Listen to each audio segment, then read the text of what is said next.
Hello guys! Seems like you have caught me during one of the less fun but completely necessary parts about growing microgreens, washing these trays.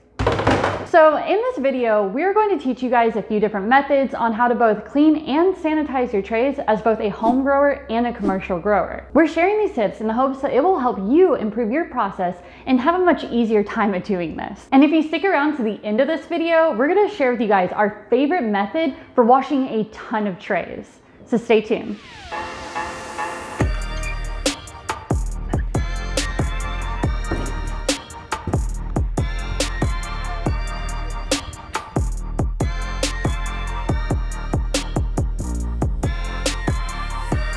The goals for cleaning your trays should first be make it as efficient as you possibly can.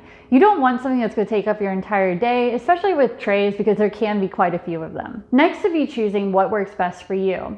Keep in mind that everyone is going to have a different amount of trays, a different space that they grow in, and different methods that they might prefer. So in this video, we're going to be sharing with you guys quite a few different ways that you can choose from and figure out what works best for you. The third thing is for commercial growers. If you're a commercial grower, you really need to make sure that you dive in deep and figure out what your local sanitation guidelines are. This is going to be different from every county to county, every state to state, every country to country. It literally just changes all over the place. So make sure you do your research, and that way you can stay legal within your business and you don't mess things up. We'll be leaving some links in the description down below. That way you guys can find these guidelines a little bit easier because sometimes they can be a little trickier to find, and this way you have something to kind of go off of. So why does cleaning and sanitizing your trays matter? Well, this is kind of an obvious one, but whenever you don't clean your trays, you're inviting things like mold and pathogens and other bacteria to get on your healthy produce, which makes it less healthy. So be sure to clean and sanitize your trays the best that you can. So first we're gonna start off with a method for home growers. Now this is a method that we used to use whenever we first started growing, and it's simply using our sink. So come on over. Here in my sink, I have my trays that obviously need some washing as they're pretty dirty. Then I just have a little scrub brush, which this is a great sized one because it really is able to get into those corners and also not overlap too much. The first 3 steps for washing your sink are very simple. What you need to do is turn on your water, rinse off any of that debris first that you can get off, and that should be pretty good. Now for anything else that gets stuck on there, you're simply just going to take that scrub brush and try to scrub away. You really want to get in there with these mesh trays since they do grab quite a bit. And just rinse that again. Do the same to the back. And it's just rinse, scrub, rinse. Now we can move on to our other trays and repeat that same process. It's the simple rinse. Rinse away all that debris. Take it back a little bit. Scrub. And rinse again. And if your sink has one of these settings, it really helps tremendously to quickly get more of that off on the immediate rinse. Now what we can do, take that scrub brush,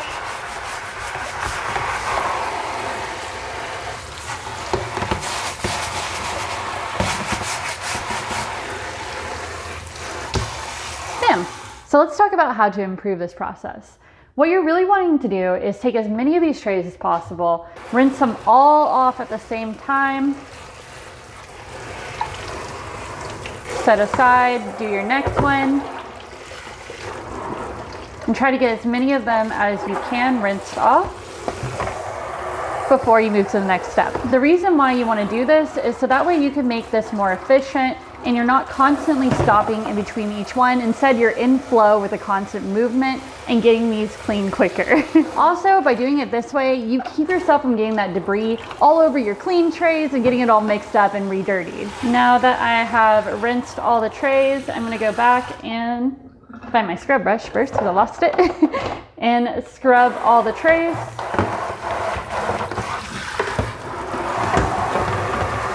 Okay, step aside, do my next one. All right, I'm gonna finish scrubbing these and I'll see you guys for the final rinse. A few moments later. I just got done scrubbing all those trays, and now I just gotta give them their final rinse. The goal here is to make sure you get all that debris off of them, and then we can move into sanitizing.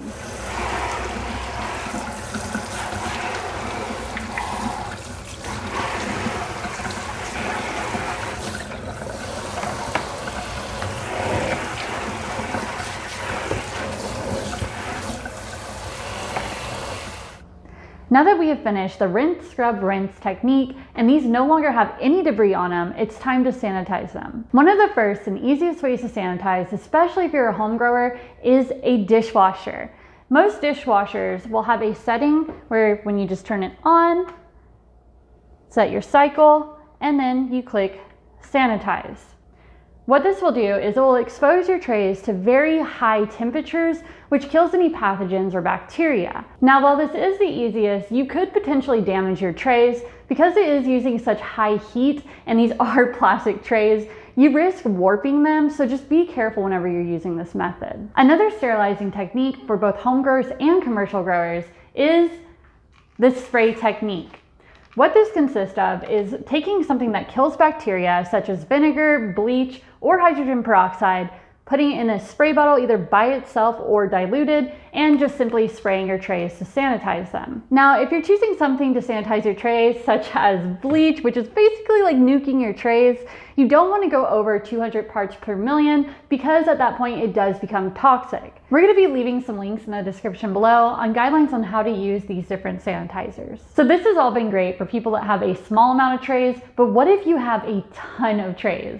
Now it's time to move into what to do if you're a commercial grower. Okay guys, so the first three methods for the commercial grower, cleaning and sanitizing, are all gonna use that same rinse, scrub, rinse technique that I just showed you guys. But we're gonna do it a little bit differently. We wanna create a worktop outside that's gonna allow us to be more ergonomic and more efficient with how we actually clean these trays. So as you can see in this video, I have two sawhorses set up with a metal wire rack on top of it. That way we have a nice workspace that allows water to flow through, that's at a nice waist level, and that way we're not bending over, straining our backs, and we really are trying to be efficient and not create any harm in our bodies. So let's go ahead and jump into these techniques. Number one, the rinse, scrub, rinse, and then we're gonna set it out in the sun to actually be UV sterilized and air dried. The UV radiation and heat that comes off of the sun is actually really good at sterilizing, but the main issue is that it doesn't really get into all the cracks and crevices for trays, and therefore it's not really the best method to be used. Now this is good if you're just a small commercial grower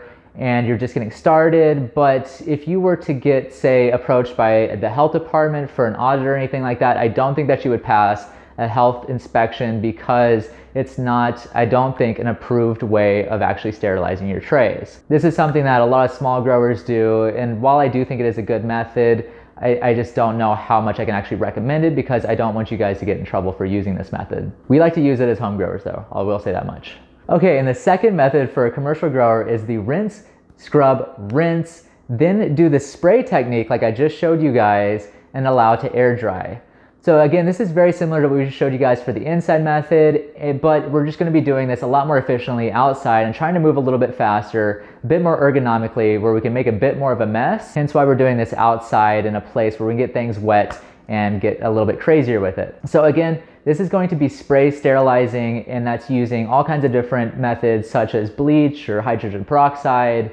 You can use vinegars, but I don't think it's actually EPA listed for use as a sterilization technique. So again, that's one of those things that could potentially get you in trouble if you do get approached by the health department for a health inspection. Now there are actually EPA listed green products that you can use, and we'll try to leave some links in the description below that are good to be used, and they're great alternatives to bleach if you're curious about those. Okay, the third method using the rinse, scrub, rinse technique is finishing it off with a sterilization dunk. Now generally, if you're gonna be doing a dunk sterilization, the go-to is bleach.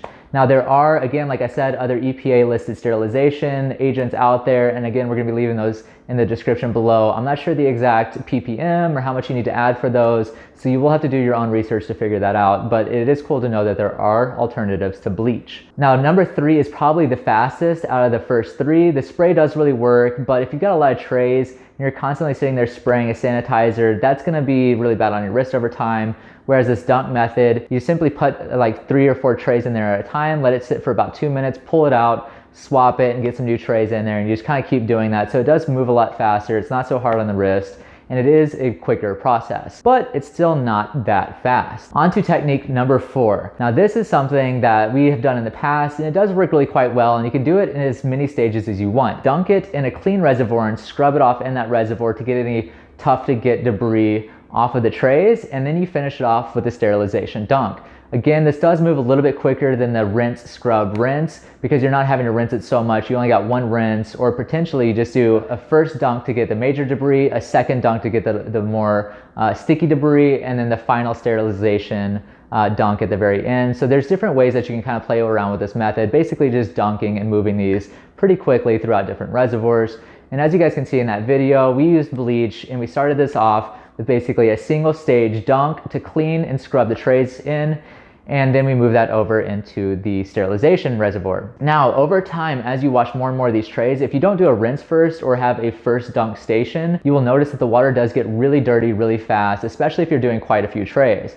So that's just something to be aware of, and try to figure out what works best for you guys to get the most efficient and clean process possible. Okay, so we have made it all the way to technique number 5 for commercial growers. And if you guys have made it this far, this is our favorite method to use. Basically what you're gonna be doing is you're gonna use a plastic mat of a sort, or you can put these on concrete pavers or on a concrete patio or something of the sort. You just want something that's gonna stay clean underneath these trays. And what you're gonna do is you're gonna power wash all of these trays first on one side, have somebody or yourself rotate them to the other side, and then again power wash it. And it makes for a very fast process of cleaning off the debris and really getting all that grit out without having to sit there and scrub every single tray throughout the entire process. Now our power washer actually has a soap attachment for it, and we purposefully did not use this. We didn't want to add any kind of soap or anything to ours. Especially you want to make sure if you have a power washer that you've used to like wash your house or your truck and you've put soaps in it, you don't want that on your microgreen trays. Your microgreen trays are supposed to be healthy to eat from, and you don't know what kind of toxic materials could be in that soap that is okay to be used on your house, but not for food related items. So be very careful about that. Ours has not been used in that manner. We never put any soap in it, so we just used a straight power washer, and we had great results with it. Now this was by far the most efficient process out of all of them. We burned through a few hundred trays in probably about an hour, and I really did love this process. Now again, this is something that you can kind of play around with and figure out what works best for you. So what we did is we power washed everything, and then we UV sterilized out in the sun, and then air dried these on a rack shelf. You can also finish this off with a sterilization dunk like we said before, so you can start it off with the power wash, then move it into a dunking station, and then get these on the racks to air dry. All of these methods that I've just shared with you guys are meant to be kind of played around with so that you guys can mix and match and figure out what works best for you.